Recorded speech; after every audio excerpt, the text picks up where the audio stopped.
வனதேஷ் kitchen. வாங்க, இன்றைக்கி bachelors எல்லாம் கீரை சாப்பிட்ணுன்னு விரும்புவாங்க. பட் அவங்களுக்கு செய்கிறதுக்கு ரொம்ப சிரமமாக இருக்கும். அந்த மாதிரி இருக்கவங்களுக்கு ஒரு சிம்பிளாக கீரையோட ஹெல்த்து அவங்களுக்கு வேணும் அப்படின்றதுக்காக வேறு ஏதாவது ஒரு டேஸ்ட்டில் அதை சாப்பிட்லாம் அப்படின்னு சொல்லி ரொம்ப சிம்பிளாக அவங்க சிரமப்படாமல் செய்கிறதுக்கு சொல்கிறேன். 2 வெங்காயத்தை இந்த மாதிரி ரஃபாக கட் பண்ணி ஒரு மிக்ஸி ஜாரில் போட்டுக்கோங்க. ஒரு 5-6 பல்லு பூண்டு சேர்த்துக்கிறேன். ஒரு 2 ஸ்பூன் வெறும் மிளகாய் பொடி போடுங்க. குழம்பு மிளகாய் பொடி போடாதீங்க, டேஸ்ட் நல்லா இருக்காது. இதை நல்லா ஃபைனாக அரைச்சிட்டு வந்துடுறேன். வெங்காயத்தை அரைச்சிட்டு வந்துட்டேன். இப்போ வானலில் ஒரு 2 ஸ்பூன் எண்ணெய் வச்சுருக்கிறேன். நல்லெண்ணெய் விட்டுக்கோங்க, நல்லா டேஸ்ட்டாக இருக்கும். 2 நாள் ஆனால் கூட கெடாது, 2-3 நாள் கூட நீங்கள் வச்சு சாப்பிட்லாம். கடுகு போட்டுட்டேன். இப்போ அரைச்சிட்டு வந்து இந்த வெங்காயத்தை போட்டுடுறேன்.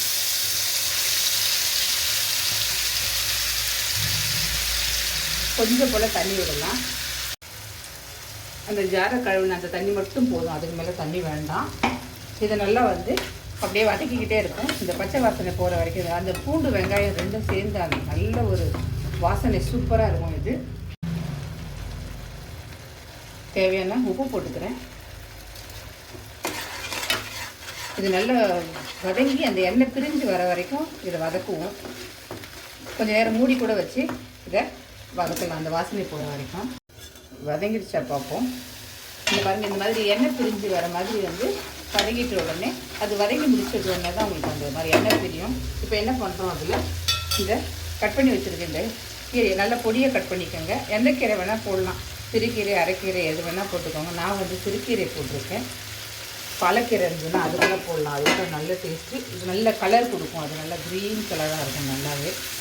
ஏன்னா ரொம்ப சீக்கிரம் அது வெந்து போயிடும். நிமிஷமாக இது வதங்கிடும் இந்த கீரையும். அதனால் ரொம்ப நேரம்லாம் தேவையே இல்லை, ரொம்ப குயிக்காக பண்ணிடலாம்.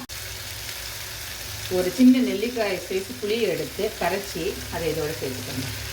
இந்த வெறும் மிளகாய் போட்டிருக்கோம், மிளகாத்தூள் போட்டிருக்கோம் இல்லைங்களா, அந்த வெடுப்பு தெரியாமல் இருக்கிறதுக்காக போடுறது தான் இந்த புளி, வேறு ஒன்றும் இல்லை. அவ்வளோதான், ரெடி ஆகிடுச்சு. இன்னும் ஒரு 2 நிமிஷம் இருக்கும், அவ்வளோதான், முடிஞ்சிச்சு. கீரை தொக்கு ரெடி ஆகிடுச்சு. பாருங்கள், ட்ரை பண்ணி பாருங்கள். பிடிச்சிருந்தால் லைக் பண்ணுங்கள், ஷேர் பண்ணுங்கள், சப்ஸ்கிரைப் பண்ணுங்கள். நன்றி, வணக்கம்.